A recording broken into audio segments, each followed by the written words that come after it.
Iniciando mais um programa Viva a Voz Saúde, Rádio Nossa Senhora de Copacabana, a onda que chega ao seu coração, 98.7, quem estiver nos ouvindo aí no carro, em casa, ou então no Facebook da Rádio Nossa Senhora de Copacabana. O programa Viva a Voz Saúde é uma iniciativa da nossa ONG, o Centro de Apoio ao Tabagista, com o apoio também da Fundação Ataúfo de Paiva, produtora da nossa vacina BCG, que protege as crianças das formas graves de tuberculose, e a Fundação também produz a Imuno BCG, que faz parte do tratamento do câncer superficial de bexiga. Nosso programa hoje traz um querido colega médico, pediatra, especializado com formação em gestão hospitalar, e que lá pelas tantas, ele vai aqui nos precisar isso, passou a atuar como nosso fiscal do governo e fiscal das ações governamentais e propositor de leis municipais, que é o vereador Paulo Pinheiro, carioca de São Cristóvão. Ele começou a carreira política em 1996, depois de 14 anos na gestão de um dos maiores hospitais de emergência da cidade do Rio de Janeiro, o Hospital Municipal Miguel Couto, e por sugestão do então secretário de Saúde, uma das figuras mais luminares aqui do nosso estado, o Dr. Sérgio Arouca, ele, não sei, ele vai explicar aqui para nós, ele visualizou no Paulo Pinheiro a capacidade de exercer mandato político. E ele então, a partir de 96, convencido que foi pelo Sérgio Arouca, se candidatou e foi eleito com 22 mil votos pelo então PPS. E como atuante já dentro da Câmara de Vereadores, Paulo Pinheiro criou os conselhos gestores nas unidades de saúde e também criou o Disque Saúde. O conselho gestor era uma tentativa, e é ainda, naquelas unidades que exercem, né, uma tentativa de democratizar as direções das unidades. E o Disque Saúde foi um serviço através do qual o cidadão passou a realizar denúncias e também obter informações sobre a rede de saúde do município. Depois disso, o vereador foi eleito para a Assembleia Legislativa do Rio de Janeiro, do Estado do Rio de Janeiro, com 24 mil votos, e tornou-se então deputado estadual, e o lema da sua campanha era Mais Saúde para o Rio. Mais Saúde para o Rio tem a ver um pouco com o tema do nosso programa, que foi sugerido pelo próprio convidado, que é a saúde do Rio de Janeiro, para onde nós estamos indo. Nós vamos então dissecar, na visão do vereador, como é que nós estamos em termos de saúde, de SUS, saúde pública, nesse nosso município.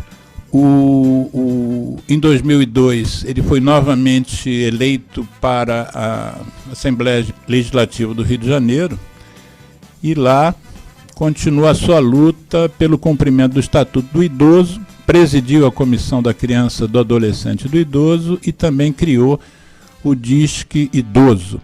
Então daqui a pouco você, Paulo, você explica para a gente tudo que é isso que foi importante para você no início da sua trajetória política, e depois a gente vai chegar ao que nós estamos fazendo hoje. Eu vou pedir ao Geraldo Rodrigues, aqui o nosso operador, que coloque um videozinho de 2, 3 minutos, um extrato de um vídeo que eu fiz do vereador, que talvez ele não lembre, porque o nosso hospital, na época eu trabalhava, antes de me aposentar, no Hospital Rafael de Paula Souza, que era um hospital originalmente do Ministério da Saúde, especializado em tuberculose, depois foi municipalizado, e aí veio a debacle do hospital, que nas últimas 2 décadas a gente vem vendo a deterioração da unidade.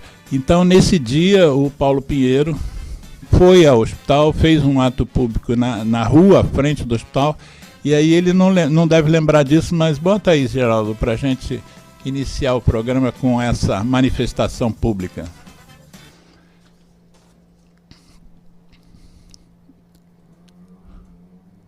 Vamos lá, tá indo? Deixa eu atualizar aqui nossa página. Daqui a pouco está entrando no ar. Geraldo está falando, peraí. Eu estou aqui como vereador da Comissão de Saúde. Não vim aqui vender ilusões. Não vim aqui pedir voto para ninguém. Eu vim aqui discutir a minha função, que é trabalhar em defesa do serviço público. Nós não podemos nos enganar. Primeiro, temos que organizar a resistência desse hospital. Essa é a primeira coisa. Com a comunidade presente, com as pessoas que moram aqui, com as pessoas que são usuários, com aqueles que estão aqui aguardando atendimento, com os funcionários, não é só médico, é médico, enfermeiro, auxiliar, funcionário administrativo, funcionário da ambulância, todo mundo precisa estar ciente do que está acontecendo, sem fantasia. Ninguém pode vir aqui pegar esse microfone e dizer a vocês, eu garanto a vocês que não vai acontecer. É mentira, ninguém pode garantir isso aqui. Nós só temos um caminho para isso, é resistir organizadamente e evitar que o hospital seja primeiramente sucateado como está sendo agora e depois fechado definitivamente como eles esperam fazer isso aqui. Por quê? E o que é organizar? Primeiro, eu estava conversando com o Flávio há pouco aqui, funcionário do hospital. É preciso que o hospital se organize. O hospital não tem uma associação de funcionários. O hospital não tem um conselho gestor. É preciso que imediatamente se forme um grupo de pessoas, funcionários administrativos, médicos, enfermeiros, técnicos de enfermagem, fisioterapeutas, se tiver o cara, não tem aqui, técnico de laboratório, os funcionários daqui se reúnam e montem um grupo de 4, 5 ou 6 funcionários para montar de emergência uma associação de funcionários para poder correr os lugares em defesa do hospital. Esse é o primeiro ponto. Vocês, funcionários, precisam se organizar. Não adianta achar que alguém vem defender vocês aqui. Em primeiro lugar, vocês têm que saber defender o direito e o interesse de vocês e da população. Esse é o primeiro ponto. Se organizem hoje mesmo. Sentem aí daqui a pouco, escolham 4, 5, 6 representantes para montar uma estrutura que possa discutir com vocês. Por exemplo, eu estou aqui trazendo a minha oferta para cobrar de vocês, levar vocês ao Conselho Distrital de Saúde, que foi falado aqui. Não importa se o Conselho não funciona, não importa. Pela Constituição, é ali que tem que ser decidido o que acontece nessa área. Vamos saber quando é a reunião do Conselho Distrital de Saúde aqui da zona da AP4, e lá não tem que pedir. Chega lá um grupo de funcionários, se apresenta aos conselheiros, quero participar, quero denunciar o que está acontecendo no Hospital Rafael de Paula Souza. Assim começa a defesa de vocês, a defesa forte, a defesa acreditando, tendo fé na nossa causa que é justa. Segundo lugar, para que vocês não fiquem enganados, isso que está acontecendo aqui não é manobra do chefe do serviço, não é manobra só do diretor do hospital, estão coniventes. O diretor do hospital está conivente, claro que está. Isto é uma decisão do governo. Isto é uma decisão do prefeito Eduardo Paes. Ele decidiu isso. Decidiu o quê? A saúde do Rio de Janeiro está sendo vendida, privatizada, sucateada, entregue à iniciativa privada. E eles querem fazer exatamente isso aqui, como estão fazendo em todos os hospitais. Todo mundo fica satisfeito quando perto da sua comunidade, as associações de moradores têm muito isso, ficam satisfeitos quando vem o governo, vem aqui algum parlamentar ou vem o próprio governo aqui e vem inaugurar uma clínica da família. É importante a clínica da família, claro que é importante. A clínica da família é a porta de entrada no sistema. Quando eu vi aqui uma senhora dizendo que eu tenho hipertensão, a hipertensão tem que ser atendida na clínica da família. Agora a clínica da família não pode somente ser o que acontece hoje. A propaganda que ontem eu ouvi do governo na Câmara de Vereadores. Fizemos 70 clínicas da família e hoje ninguém mais precisa ter plano de saúde. Mentira! Mentira, a clínica da família não funciona como deveria. Faltam médicos, faltam enfermeiros.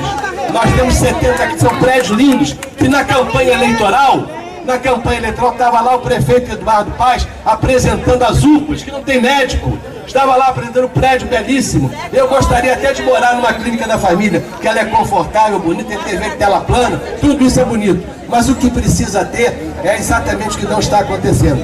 Nós estamos atravessando um gravíssimo problema que a sociedade não se deu conta, e a questão é essa: elegeram um prefeito da cidade. Este prefeito da cidade tem como norma, na área da saúde, privatizar a saúde. Hoje, se você vai ao lado dos hospitais da cidade, do Lourenço Jorge acontece isso. Nós ao lado temos CER, uma coordenação de emergência regional. O que é aquilo? Aquilo ali é um órgão já privatizado. Tem um OS gerenciando aquilo. Dentro do Hospital Lorenzoni faltam médicos. O que ele vai fazer para botar os médicos que ele não consegue fazer? E faz um concurso pagando R$ 1.900. Nenhum médico vai ficar lá. Se não tem anestesista aqui, eu estava ouvindo há pouco a CBN falando sobre essa manifestação, e aí perguntava a jornalista, mas por que não tem anestesista? Não tem anestesista porque não pagam o suficiente. Por que acontece esse tipo de coisa? Porque não querem pagar. O que o governo quer? O governo não quer mais funcionário público.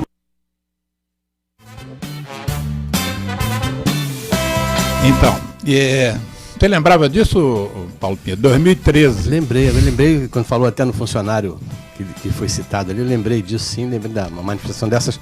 Essa foi a minha vida esses últimos anos todos, correndo às unidades de saúde, cobrando. Primeiro, boa tarde para você, obrigado pelo convite para vir aqui, Alexandre. Há quanto tempo a gente se conhece, tem me convidado constantemente. Difícil, e aí, finalmente, agenda é difícil. Não, é que final de semana, às vezes, a gente tem problemas familiares para resolver também, mas dessa vez estamos aqui para conversar e parabenizar você por essa belíssima iniciativa de trabalhar. E quando a gente ouve a sua introdução aqui, sabemos que é uma área patrocinada por uma instituição pública, na verdade, né, que é o laboratório que patrocina o seu programa. Patrocinado não, apoiado. Rádio comunitária não pode ter patrocínio. O laboratório, vamos chamar assim, é aquele que trata daquilo que os laboratórios em geral não gostam de tratar, que é das doenças que não dão muito dinheiro para os laboratórios internacionais. Ou seja, essa instituição é uma instituição de respeito de muitos anos que produz a vacina mais importante para a criança brasileira. A FAP foi criada em 1900, ela é a primeira organização da sociedade civil. Antes dela produzir vacina para tuberculose, ela acolhia pacientes de tuberculose, porque em 1900 não tinha remédios. Os remédios são da década de 40 para cima, né? Mas você, nessa andança sua que teve lá no hospital, você deu uma sugestão na hora lá, só para a gente não perder o fio da meada com o vídeo, você disse que naquela crise a gente tinha que criar um conselho gestor. E quando eu li um pedacinho do seu currículo aqui na abertura do programa, eu citei que assim que você entrou na Câmara de Vereadores e fez parte da Comissão de Saúde, você criou os conselhos gestores. O que era o conselho gestor? Uma lei que cria dentro de cada unidade de saúde. Infelizmente, nem todas as leis que a gente faz são cumpridas. E essa é uma daquelas que nunca foi cumprida. Os governos não querem perder o controle. O conselho gestor é como se fosse uma diretoria daquela unidade de saúde composta e por eleição direta, com componentes paritariamente entre funcionários e entre funcionários e direção da unidade. Esses conselhos deveriam existir em todas as unidades de saúde, sejam elas hospitais, ou na época não tinha ainda clínicas da família, mas eram os postos de saúde, os centros municipais de saúde ou nas UPAs. Portanto, essa era uma maneira de você dar força a quem trabalha ali dentro. Quais são os problemas daquela unidade, como discutir, como eleger um diretor de uma unidade. Essa era a função dos conselhos gestores. Também cito o Conselho Distrital, que é uma coisa importantíssima. Eu sou autor da lei que cria os conselhos distritais de saúde. Rio de Janeiro, capital, tem 6 milhões de habitantes, hoje 6 milhões e alguma coisa, e a cidade é dividida em 10 áreas programáticas. A área de planejamento 1 do centro até a 5.3, que é Santa Cruz. Cada área dessa é como se fosse uma subprefeitura. Cada área dessa tem um conselho distrital de saúde. Existe o Conselho Municipal de Saúde. Todos são quantos no Rio? São 10 conselhos. Nós estamos falando do município do Rio de Janeiro. São 10 conselhos distritais. E 10 conselhos distritais que são eleitos diretamente e que também, lamentavelmente, sofrem um enorme esvaziamento com desrespeito completo. Tudo isso que foi feito na saúde, que eu cito aí do tempo do Eduardo Paes, privatização, colocação de OS na gestão, terceirização da gestão, teve o posicionamento contrário dos conselhos distritais, do Conselho Municipal de Saúde. E foram bypassados. E o prefeito, a Constituição diz que o prefeito tem que cumprir as determinações do Conselho Distrital e do Conselho Municipal. E nem o que saiu, nem o que está agora respeitam os conselhos de saúde. Bom, vamos voltar um pouquinho para a tua história, que é muito interessante. Você foi diretor de um hospital durante, ou vice-diretor, ou diretor, por mais de 14 anos, né, do Miguel Couto. Eu fui do Miguel Couto do primeiro ao 5º ano de medicina, enquanto estudante. Meu pai tinha um amigo que era diretor, não sei se você pegou lá na época, vice-diretor era o Cleon. Cleon da Silva Costa. Isso, era colega dele num outro local. Ele falou, meu filho entrou para a faculdade agora, mas ele queria... você se incomodaria de fazer um estágio aí? Fui eu, mais 2 amigos, Quisuto e o Carlos Saboia, e ficamos do 1º ao 5º ano. Aprendi a dar injeção no 1º ano de medicina. Mas aí você foi, então, pelo que diz o seu currículo que eu pesquisei, houve o fenômeno Sérgio Arouca na tua vida. Como é que foi essa sugestão dele falar para você, olha, vai seguir carreira política? Só para entender como é que eu cheguei nisso aqui no Miguel Couto. Eu me formei em 76. Né? Eu sou de 78. 43 anos de formado. Isso. Numa turma que eu estava até comentando com você, uma turma da UERJ, Isso. que hoje... Na época era Ciências Médicas. Faculdade de Ciências Médicas. Dessa turma, hoje eu tenho muitas resistências a muita coisa que essa turma fala, parte dessa turma fala, né?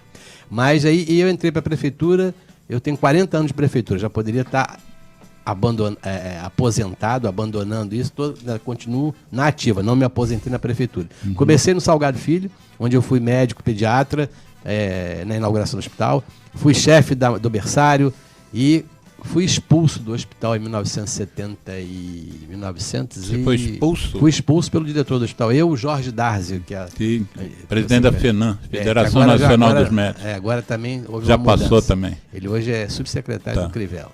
É subsecretário do Crivella. Ele esteve aqui no programa. Exatamente. Já. Eu e ele fomos expulsos porque fizemos qual a nossa grande...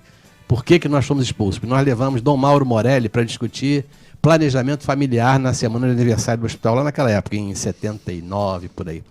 E fala um pouquinho de quem era Dom Mauro Morelli naquela época. Dom Mauro Morelli era um bispo, um religioso, que trabalhava com as comunidades de base, um cidadão que tem um trabalho no Brasil fabuloso. E na época, lá atrás, isso foi em 1982, 82 para 83, se discutia o planejamento familiar, que era uma resistência enorme. A minha grande luta era no Salgado Filho com alojamento conjunto e aleitamento materno. Eu implantei lá o alojamento conjunto nesse período que estava lá inteiro. E levamos para a semana do Hospital Dom Mauro para falar o que era o planejamento familiar. Uhum. Ao invés de, na época existia a Benfam, que mandava ligar as trompas de todo mundo, americano, exato. E nós exigíamos que muitas pessoas definiam o importante de educar as pessoas, explicar às pessoas o que era o planejamento familiar. E eu fui chamado pelo diretor dizendo que era um ato comunista, que eu estava criando problemas no hospital. E aí, mais do que isso... Isso foi em que ano? Isso foi em 1980 e 83.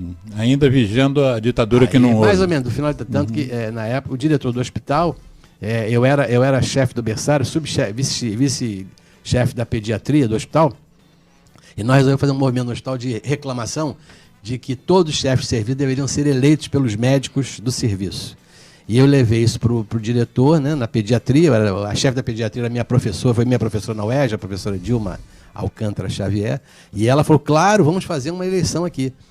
Preparamos a eleição e ele me chamou dizendo, como é que você quer fazer a eleição? Aqui, chefe de serviço, quem manda é o vereador da área, não é? E isso aí causou um problema enorme e eu fui expulso do hospital. Você foi expulso por essa sugestão ou por ter levado Acho que pelo conjunto da obra, porque o bispo foi no final. Aí quando eu levei o bispo não teve jeito. O que acontece? Eu fui mandado para a Secretaria de Saúde. O secretário de Saúde da época me disse que eu estava nos arquivos do DOI-COLE, aquela coisa toda, e que eu ficasse quieto, que ele ia me botar no lugar que eu de trabalhar. E ele me removeu para trabalhar no Centro de Saúde da Rua do Resende, para trabalhar na raiva humana. Eu sou pediatra, nem cachorro tinha na época, né? Então me botou para trabalhar na raiva humana. Chegou lá na raiva humana, o pessoal do Miguel Couto, do berçário, o pessoal da pediatria, o chefe da pediatria, resolveram me convidar e pediram ao então diretor, que era o Nova Monteiro, que me pedisse para o hospital. E tem até uma história que o Nova Monteiro me contava na época, que o secretário de saúde ligou para ele e disse, pô, você vai levar um comunista para o hospital? Aí ele falou, os comunistas eu trato bem, pode deixar. E aí eu fui para o Miguel Couto sob a peste de que era um comunista, vestindo uma camisa vermelha, provavelmente. E lá comecei a trabalhar no berçário, comecei a trabalhar na pediatria, criamos o alojamento conjunto, e depois um grupo de médicos resolveu, aí já um pouco adiante, já na eleição de 83, que essa história toda foi 78, 79, em 83 houve a eleição, 82 a eleição aqui no Rio de Janeiro, o Leonel Brizola foi eleito, não tínhamos eleição para prefeito, o prefeito era nomeado. E Biônico, chamava. Biônico, foi o primeiro, foi o Marcelo Alencar, foi o Foi o Marcelo Alencar, depois, antes disso, foi o Jamil Haddad, foi o prefeito da cidade. E aí um grupo de médicos... Né? Era médico ortopedista, de bom sucesso. Um grupo de médicos resolveu fazer um grupo para fazer a primeira direção coletiva que foi aceita. Nós fomos aceitos, éramos 8 médicos, formamos a primeira direção coletiva do hospital e em 83, 84 e eu em 88 fui convidado para ser o diretor do hospital.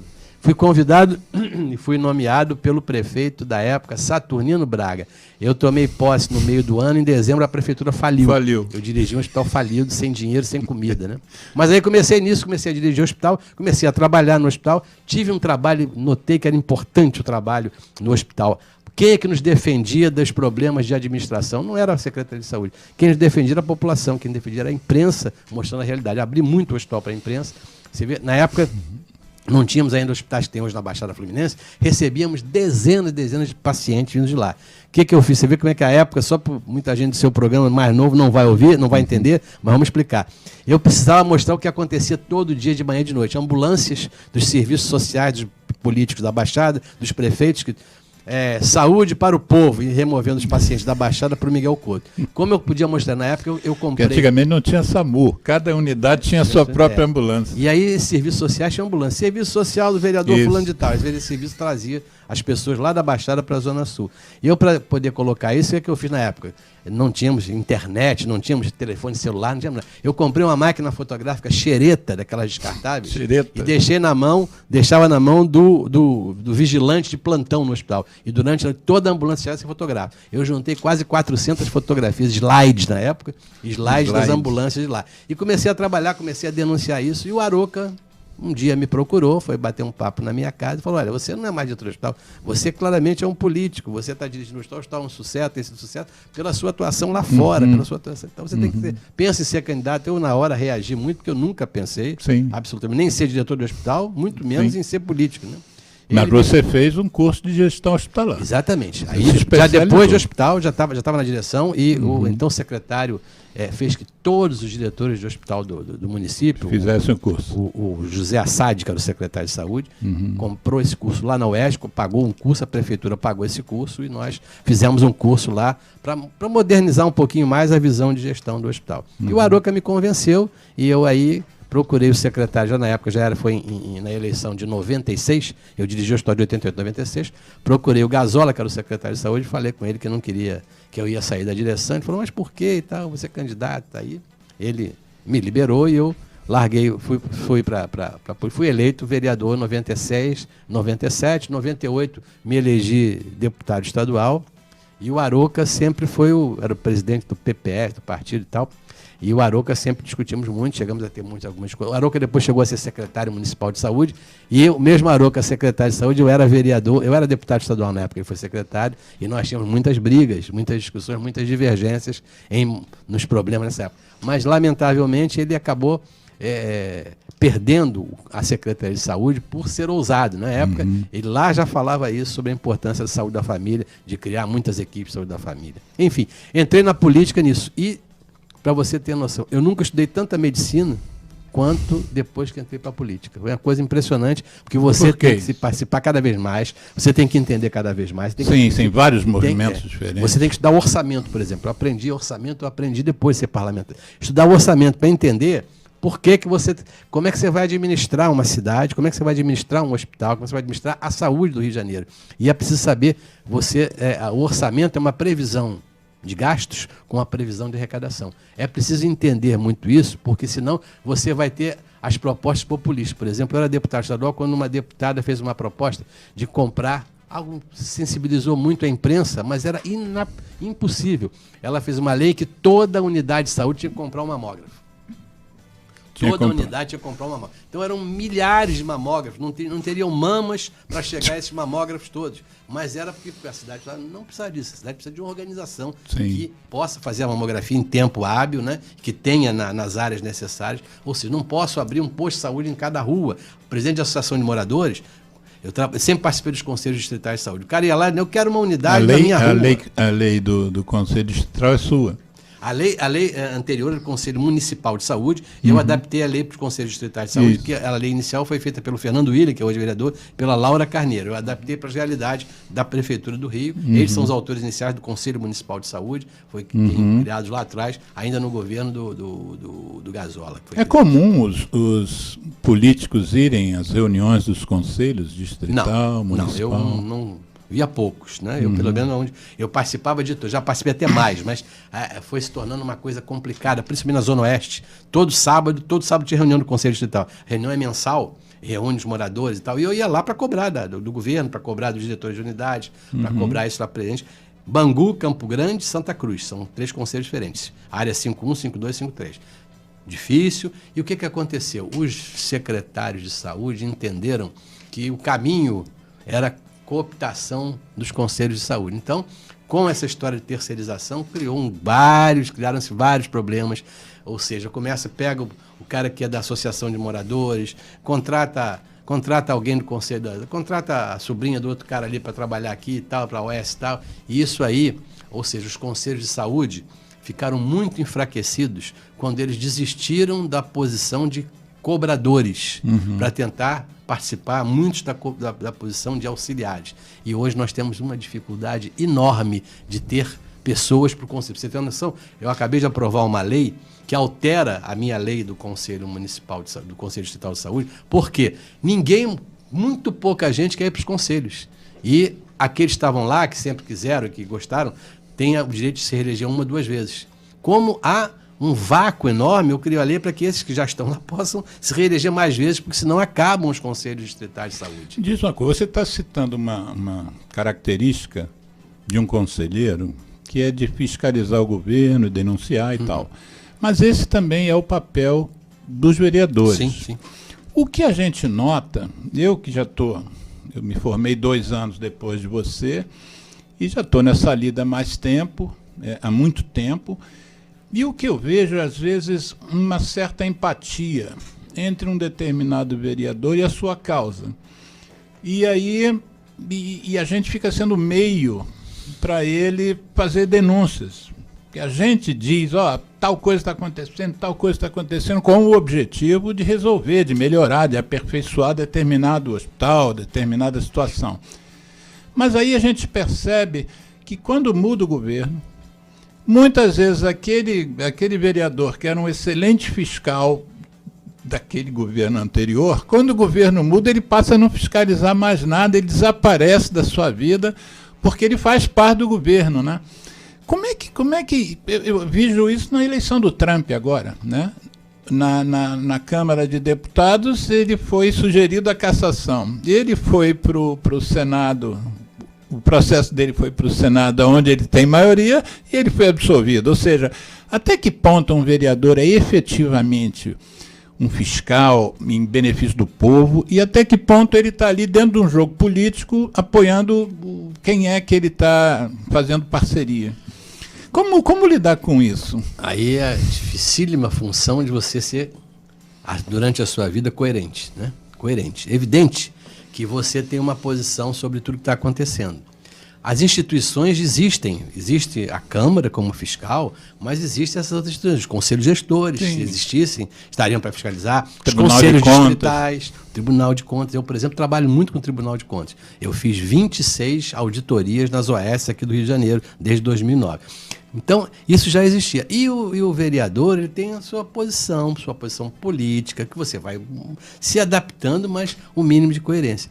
Eu não consegui...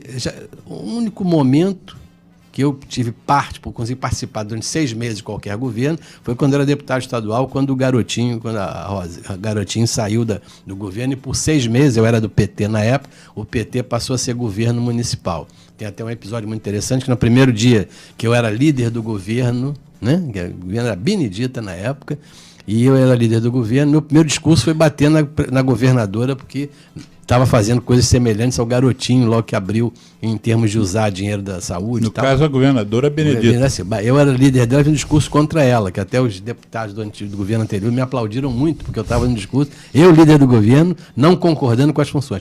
A coerência é muito difícil, né? A coerência é muito difícil. A função do vereador é de fiscalizar várias áreas, fiscalizar o orçamento, é muito importante, mas é preciso ter, porque a maioria dos vereadores tendem a continuar fazendo, isso é muito comum, a gente vai vendo, eu já estou ali, já é o meu 2009 a 2019, são 10 anos, eu fiquei 2 anos anteriores. O que a gente vê é que muitos vereadores são vereadores de bairro, o que não é nenhum crime, mas são vereadores que querem resolver o problema da sua área, o problema daquele local ali. O que eles querem? Querem buscar apoiar o governo, apoiando o governo, pedem cargos naquela área, subprefeito na época, agora não é mais, superintendente, administrador regional, e controle do quem é a Conlurb que está ali, quem é o chefe da Conlurb, quem é que tem iluminação, iluminar, asfaltar, e aquela política... Você citou até eleger chefe de serviço no hospital municipal. Pois é, o cara me disse na época lá, o senhor diretor, que aquilo ali já tinha um vereador na área que mandava lá, já citava até o nome do vereador que mandava. Como é que eu quero acabar com essa tradição do hospital? Eu acho que essas coisas... uma tradição, na verdade, é uma tradição da política brasileira, né? Exatamente, clientelista, dessa característica que o Brasil continua tendo. Então, quando você abre para alguma coisa a mais, você falou o conselho gestor, os conselhos distritais, quando você abre, se torna cada vez mais forte. E a função do vereador, acho que o vereador, existe o vereador de bairro que vai fazer isso, mas existe o vereador de opinião, são vereadores de temas, né? Eu trabalho na saúde, tem outros lá que trabalham na educação, eu não posso trabalhar só na saúde, como você falou, fui da comissão do idoso, sou hoje membro da comissão do idoso também, discuti muito essa questão do disque denúncia que você falou ali, do disque saúde, disque idoso. O que era isso? Hoje não cabe mais isso, mas na época eu criei um telefone para as pessoas fazerem as reclamações, centralizando no meu gabinete as reclamações sobre saúde. Dava um telefone direto, você ligava, está acontecendo esse problema, vem aqui fiscalizar e abrir esse caminho. Fiz na época, não tinha internet, fiz um livreto chamado, que eu me dizia que era o livreto da medicina alternativa, da medicina, da saúde suplementar levado para o serviço público, com o endereço de todas as unidades do Rio, como atendiam o local e tal. Isso hoje não precisa mais, porque existe outra maneira. Mas essa maneira de fiscalizar, de trabalhar, e o vereador tem essa função. Evidente que você tem que ter a sua coerência. Por exemplo, se o meu partido teve candidato nas outras eleições, e eu tinha uma proposta para o governo bastante diferente de algumas das que aconteceram, tanto com o Eduardo Paes quanto com o outro. Ou seja, se o meu partido ganhasse o governo, eu tinha trabalhado nas propostas de governo da saúde no meu partido, com muitas diferenças em relação ao que estava acontecendo. Mas eu tenho que tentar me adaptar ao que está acontecendo. O que é melhor para a cidade? Não é o que é melhor para o meu partido ou para mim, é o que é melhor para a cidade. Muitas vezes a gente vai mudando de opinião. Eu acho, por exemplo, hoje que essa questão do controle social, é preciso reavaliar isso, é preciso refazer essa situação do controle social, porque ele é importante, ele não pode ser abandonado. E o que nós estamos vendo hoje é que as redes sociais começam a substituir as pessoas. Isso é muito complexo. Você não pode, eu vejo, marcando, as reuniões sempre foram reuniões públicas, os atos públicos na rua, a participação. Hoje você marca isso na internet, tem 30, 40 mil pessoas, chega lá, tem 10 pessoas. O cara quer fazer reunião deitado no sofá dele com o telefone na mão. Isso é muito ruim. As mídias sociais são importantes, melhora a fiscalização, mas a irresponsabilidade que hoje nós temos nas redes sociais, você começa a repassar qualquer coisa que chega. É impossível daquilo ser verdade. E isso é um grave problema que nós vamos ter que nos adaptar e poder sair dessa crise. E nessas próximas eleições a gente já vai ver efeitos dessa questão. Cada vez mais, né? Você citou, muito en passant, mas vamos aproveitar aqui o nosso Júlio Trindade, fez um comentário aqui no Facebook, pedindo a você, vereador Paulo Pinheiro, fale um pouco sobre a importância da atenção básica em nosso município. Obrigado, Júlio, pela audiência e pela participação. Bom, a atenção básica, a atenção primária, é aquilo que no tempo do passado, quando você se formou e a gente falava que era saúde pública, que era o posto de saúde. Antigamente tinha posto de saúde, depois Centro Municipal de Saúde, e ali fazia, o que acontecia? Quem é que ia no posto de saúde se associava ao posto de saúde com vacinação. Quem ia no posto de saúde era para vacinar os filhos, o resto. Mas o posto de saúde atendia o programa do idoso, o programa das doenças respiratórias, o programa da mulher do adolescente. Tinham vários programas. E programa com atendimento. Tuberculose. Programa da tuberculose, que foi sempre famoso, muito importante no atendimento. E a cidade tinha diversas, em cada bairro tinha um posto de saúde. Mas a sociedade não tinha essa propaganda de ir lá. Eu me lembro perfeitamente um episódio. Ia lá quando estava doente. Ia lá e ia para tomar vacina para os filhos ou tal, ou quando queria negócio de carteira de trabalho, como é que funcionava aquilo. Então, eu me lembro que um mês antes de eu sair do Miguel Couto, em 88, de eu chegar na direção do Miguel Couto em 88, eu fui fazer uma pesquisa. Também na época não tinha ainda internet, eu ia de prancheta, eu fui para a porta da Bartolomeu Mitre, aquela rua que fica do Miguel Couto, onde ficava a fila. Moro nessa rua. Onde ficava a fila do Miguel Couto. A fila vai até o Jockey. E eu fui entrevistando as pessoas. Por que você está aqui? Eu me lembro perfeitamente que o 18º da fila era um cidadão, morador da Rocinha, um nordestino da Rocinha. Eu perguntei para ele, mas ô Chico, por que você está aqui? Não, aqui é muito bom. Como é que aqui é muito bom, rapaz? Está aqui esperando mais de 1 hora, na fila, no sol. Quando entrar, provavelmente não vai ter um acadêmico para te atender lá dentro e você vai demorar muito tempo. Ah, doutor, já vim aqui muitas vezes. Eu espero esse tempo todo. Meu estado de acadêmico sempre me atende. Mas eu vou sair daqui com raio-x e com elétrico. Ou seja, ele dizendo que demorava, mas ia ao hospital para ser atendido porque no posto de saúde não funcionava. Isso. Essa característica foi mudando e a atenção primária foi evoluindo. A atenção primária foi evoluindo. E com o advento do Programa de Saúde da Família, foi uma grande mudança. Por que nós levamos tanto tempo no Rio, enquanto outras capitais já tinham 80%, a gente estava em 3%? Por exemplo, no governo, a briga que eu te falei do Arouca, secretário do César Maia, é que o César Maia dizia que ele era contra essa política dos barbudinhos de Cuba na época, ele disse isso para o Arouca. Então havia um preconceito muito grande, porque era uma política que estava dando certo em Cuba, sempre deu certo em Cuba e em outros países, mas a atenção primária veio muito... Como é que se chamava em Cuba? Tinha um nome, não tinha? Pés descalços, acho que era na China, Na China, exatamente. Em Cuba tinha um nome, depois a gente lembra. Mas o que aconteceu? A introdução disso aqui no Rio de Janeiro, o aumento, você tinha uma cobertura muito pequena, você achava que aquilo ali era saúde para fazer esses programas específicos. Houve uma grande mudança e o Programa de Saúde da Família mudou essa característica. Em vez de você ir, do sujeito que tem dificuldade, que não acredita naquele sistema, ir ao posto de saúde, ao contrário, o posto de saúde é que passou a procurar o cidadão comum não doente. É tratar das coisas que são preventivas, não é tratar das doenças, não é procurar o cara só com tuberculose, é procurar o cara que não tem tuberculose. Isso. Não é procurar, por exemplo, entrar na casa de um sujeito na Rocinha, onde tem um sujeito de 80 anos que nunca fez um exame para próstata, nunca teve nunca fez exames, nunca foi atendido por ninguém. Tentar melhorar e preservar a saúde. Essa é uma característica muito importante. Que é o jeito melhor de fazer promoção da saúde. E ninguém melhor do que isso. De doença. E nesse programa, ninguém melhor do que isso, do que o cidadão que mora na Rocinha, o agente comunitário. E o Júlio está querendo saber como é que está agora. Houve uma tragédia aqui no Rio de Janeiro. Porque nós custamos a entrar, mas parece que somos os primeiros a estar quebrando o sistema. No governo Eduardo Paes, fez uma mudança muito grande na saúde, uma mudança importante, claro. As minhas críticas não são a mudança nesse valor, mas sim ao preço que ele pagou por essas mudanças. E introduziu uma maneira diferente, que é o Programa de Saúde Presente, que é o Programa de Saúde da Família. Ou seja, as pessoas foram divididas, essa cidade toda, esses bairros todos foram divididos, cada equipe de saúde da família é responsável por 4.500 pessoas, responsável como?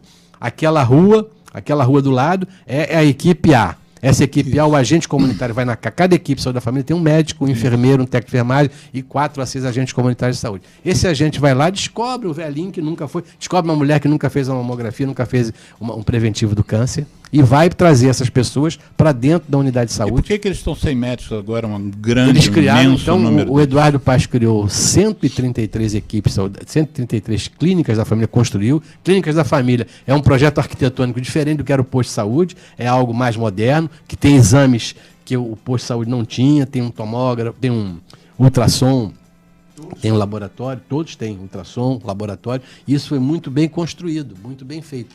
E nesses locais, cada clínica da família tem várias equipes de saúde da família. Isso transcorreu a partir de 2009, no governo Eduardo Paes. O gasto foi muito grande, e só que ele optou por fazer isso terceirizando a gestão. Essa é a nossa grande discordância. Não podia fazer com o servidor público, senão ele ia atingir a lei de responsabilidade fiscal. Então, o que aconteceu? O gasto foi muito... Não é que a saúde básica seja muito cara, ou seja, é porque ele terceirizou a gestão, e essa terceirização, segundo ele, era para modernizar, para trazer a gestão privada para dentro do serviço público, foi a maior tragédia que nós tivemos. E hoje, essas organizações sociais se transformaram num grande rombo de recursos públicos. Por quê? Eu fiz porque... O que acontece? Vamos ver, e eles tentaram preservar, pegar instituições importantes. O Viva Rio, por exemplo, o Viva Rio, que era uma ONG, sempre foi uma ONG, se transformou em OS, porque para ser OS tem uma série de características, transformou em OS. Foi uma das que mais trabalho fez. O que acontece? Essas unidades, essas ONGs, essas OS, começaram a inchar a sua direção, começaram a contratar serviços, consultoria A, B e C, salários altíssimos para os diretores dessas instituições e pouca fiscalização do governo nisso. Ou seja, o que essas OS fazem? Contrato de gestão com a prefeitura. Por exemplo, pegar o Viva Rio, vamos pegar a Fiotec, que é da Fiocruz, ou o Iabas, que é outra. São 8 ou 9 OS que tinham. Faça um contrato com você, você vai gerenciar aquela área.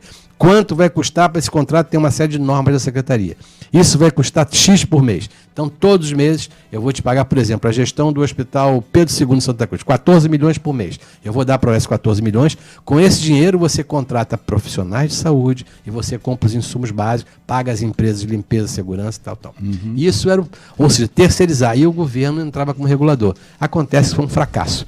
Se o governo era porque o governo não soube fiscalizar, por uma série de irregularidades, nós tivemos esse trabalho durante anos, por exemplo, em relação a uma empresa, a uma OS que dirigiu o Hospital Pedro II de Santa Cruz, chamada Biotec. Nós fizemos muitas denúncias ao Ministério Público, foi difícil que as denúncias chegassem, a prefeitura na época não aceitava, inclusive deu um outro hospital para essa OS dirigir, e conseguimos no final prender o diretor dessa OS, que fazia simplesmente o seguinte: ele foi pego roubando anestésicos dentro do hospital para o Aras dele, em Mangaratiba, onde ele tratava os cavalos com anestésico retirado do Hospital Pedro II. Uma coisa gravíssima. Outros diretores de OS foram presos por irregularidade, superfaturamento, eles chamam de sobrepreço com medicamentos, ou seja, ficou um serviço caro e que a prefeitura, se ela era ruim como gestora, ela foi muito pior como reguladora. Isso agora está tomando um novo rumo, agora no governo Crivella, surpreendentemente. Nós tivemos agora uma outra coisa acontecendo, ou seja, o governo Crivella resolveu acabar com as OS. Uhum. É uma coisa muito discutível como vai fazer isso. Agora, ele está colocando o Rio Saúde, que é uma empresa pública, que eu acho que é um caminho, sim, um caminho importante. Se as OS não deram certo, se fosse feito, vai ter que ser feito com muita calma, com muita orientação, sem prejudicar. Nessa mudança, os prejudicados são sempre funcionários. Isso que eu ia te perguntar. Essa Rio Saúde, a gestão trabalhista dos funcionários vai mudar? Com o OS, eles são regidos pela CLT apenas. Na empresa pública, ele é por CLT, mas é empregado público. Tem que fazer um concurso, o concurso, e depois ele é tido como empregado público. Ele não tem os mesmos graus de um servidor público estatutário, mas ele tem alguma proteção da lei no sistema seletista. É um caminho alternativo, bastante interessante, se for feito corretamente. Acontece que nós estamos muito medo com a maneira que está sendo feito. Por quê? As pessoas que eram contratadas... Hoje nós tínhamos, Alexandre, na rede pública municipal, 25 mil profissionais contratados por OS terceirizados. E 24 Isso inclui todos os profissionais médicos, enfermeiros, da saúde. todos. Médicos, enfermeiros, técnicos de saúde, agentes comunitários. Só agentes comunitários mais de 6 mil.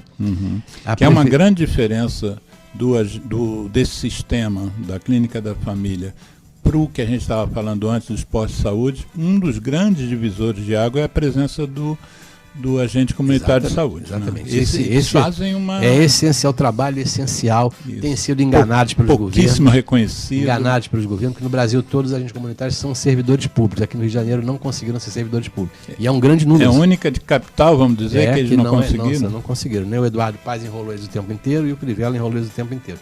O que acontece é que a saúde entrou em crise, o prefeito que não existe crise, que você deve ter acompanhado isso agora na televisão, e aí a gente consegue mostrar o que está acontecendo.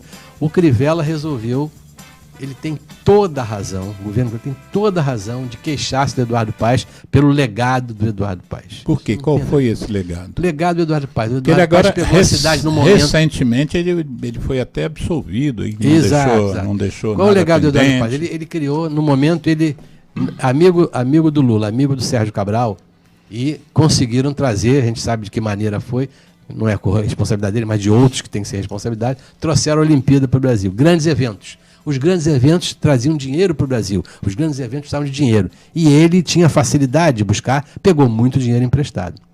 Ele deixou o governo com um legado para o Crivella para pagar de 6,5 bilhões por ano de juros de dinheiro que ele pegou emprestado para os grandes eventos. Ou seja, isso aí, no orçamento da prefeitura, que hoje gira em torno de 30 bilhões, você vê que 6 bilhões por mês para pagar juros de uma coisa que foi feita lá atrás é um peso enorme. Mas o Crivella sabia disso. Na saúde, ele cometeu vários erros. O acerto de saúde da família, perfeita, a introdução da atenção primária, a construção da família, um acerto.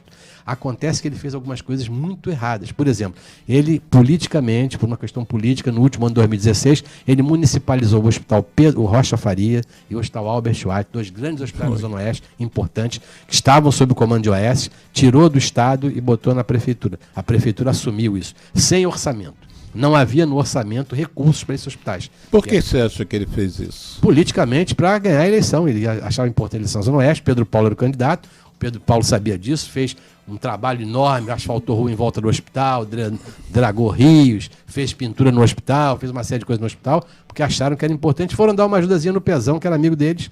Eles deram uma ajudazinha no Pezão, tiraram um peso das costas do Pezão. Esses hospitais vieram para a prefeitura e pesaram muito da prefeitura. Além disso, na campanha eleitoral no final, inauguraram quase 300 equipes de saúde da família sem respaldo orçamentário para isso.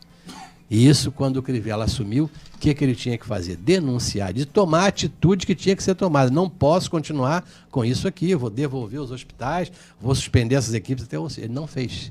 Ele achou que não precisava fazer isso, que tinha competência. O que aconteceu? Ele começou a fazer um governo medíocre. O governo Crivella é um dos governos mais medíocres do Rio de Janeiro. Não só na área da saúde. Todas as áreas. Nós estamos vendo aqui, vemos pelo trabalho na Câmara, o trabalho que a gente vê no dia a dia, nas encostas, no transporte, no meio ambiente, na cultura, em todos os lugares. É uma coisa dificílima de entender como é que ele conseguiu tanta gente ruim para botar em tanto lugar, como é que ele trouxe tanta gente ruim e destruiu algum trabalho feito. A atenção primária, que era um peso, que era muito caro. Para você ter uma noção, o orçamento da saúde em 2018 em torno de 5 bilhões de reais, 2,5 bilhões eram só para pagar o S. Metade do orçamento da saúde é para o S. Hoje a Prefeitura do Rio tem o seguinte quadro, são 300 e poucas unidades, 52% das unidades públicas de saúde são geridas por OS e 48% por administração direta. E o que a gente vê, por exemplo, nos hospitais, não é melhor a administração do Pedro II do que a do Souza Aguiar, que é a administração direta. Não é melhor a administração do Albert Schweitzer do que é a do Miguel Couto. Então, não é verdade que isso que vinha ao OS para privatizar o modelo de gestão não teve essa eficiência. E custou muito caro. E o Crivella teve outro ato muito grave, que foi retirar dinheiro da saúde. Ele não cumpriu nos seus anos todos o orçamento da saúde necessário. E aquilo ali, tem uma discussão que eu tive com o secretário de Fazenda. Era deficitário, né? Dívidas enormes que o ele ainda retirou o que já era deficitário. Você tem uma noção, a prefeitura este ano, ano passado, 2019, gastou em saúde e finalmente, no final do ano, gastou 4 bilhões e 700 em saúde. O Eduardo Paes, em 16, gastou 5 bilhões e 100. Como é que pode, 9 anos depois, você gastar menos em saúde do que gastava antes? E esse é um problema grave, porque ele não soube gastar. Gastou errado.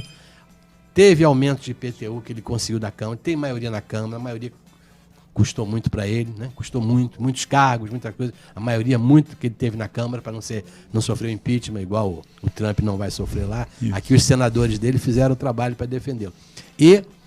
Só que a avaliação da gestão é péssima. Você vai no transporte, você vai na educação, você vai no meio ambiente, você vai nas enchentes, você vai nas encostas. Tudo o governo Crivella piorou muito mais do que o governo Eduardo Paes, sem dúvida alguma. Só que ele tem razão, que ele teve um legado muito grande. Agora, ele tinha que resolver isso. Ele, para tentar resolver isso, o que ele fez? Pegou dinheiro emprestado, que a Câmara autorizou, aumentou o IPTU. O IPTU teve um aumento brutal. Irregular. Foi. O ITBI. No primeiro ano de governo. E não consegue fazer algumas coisas como cobrar. Ele tem que cobrar de instituições que devem ao governo, instituições grandes, né?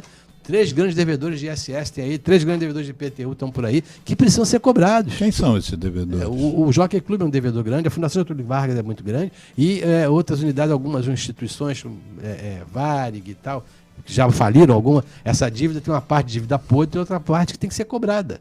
Não pode deixar de cobrar essa dívida. E é necessário que se faça isso para que tenha um governo pense nisso. Agora, o governo Crivella conseguiu destruir. Então, a atenção primária hoje está destruída porque ele conseguiu fazer uma reforma administrativa, uma reforma na atenção primária, aonde ele fechou 200 equipes de saúde da família, demitiu em torno de 4.000 profissionais de saúde terceirizados por OS, para reduzir os custos. O Geraldo, teve uma ligação para nós aqui, quem foi? Faz a pergunta aí que foi, ou então, comentário. Foi o Roberto Pereira. Sim. Do Fórum de Tuberculose do Rio de Janeiro. Isso, exatamente. Então, dia 24 de março é Dia Mundial de Luta contra a tuberculose. Então, ele está perguntando proposta de ação que dê visibilidade à causa da luta, né, da tuberculose, que é meio que abafada e esquecida no país. Essa é a pergunta. É uma coisa curiosa. Vê se é alguém que queira falar ao vivo, a gente bota ao vivo. Mas é uma coisa curiosa, essa lembrança do Roberto, que a tuberculose é uma doença crônica, que cronicamente mata mais de 5.000 pessoas por ano no Brasil, mas perde sempre para essas viroses, a virose que tiver em moda, né? Perde para dengue, perde para chikungunya.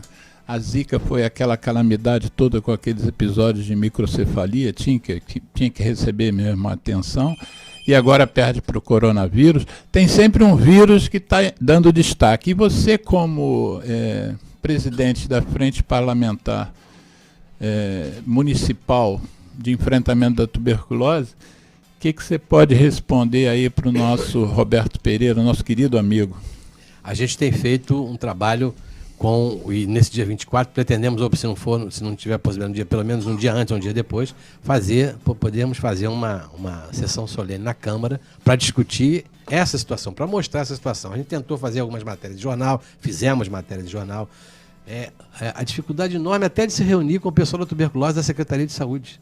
Já trocaram 3 ou 4 chefes de setor. Quando o sujeito não agrada a secretaria, eles trocam um chefe lá. A gente tem dificuldade de ter os dados, né? Dificuldade de mostrar, por exemplo, o que acontece na Rocinha. Hoje, a gente sabe que na Rocinha, no Jacarezinho, na Rocinha até teve alguma melhora, no Jacarezinho, no Alemão, nessas comunidades, o quadro é muito pior do que no resto da cidade, nem sem falar no sistema penitenciário. Estou falando em relação à tuberculose. E o que se tem feito para isso? O trabalho da tuberculose não é somente remédio, não é somente os médicos, né? Estávamos discutindo agora, vimos agora há pouco no final de semana, o governador falando sobre modificações na Rocinha.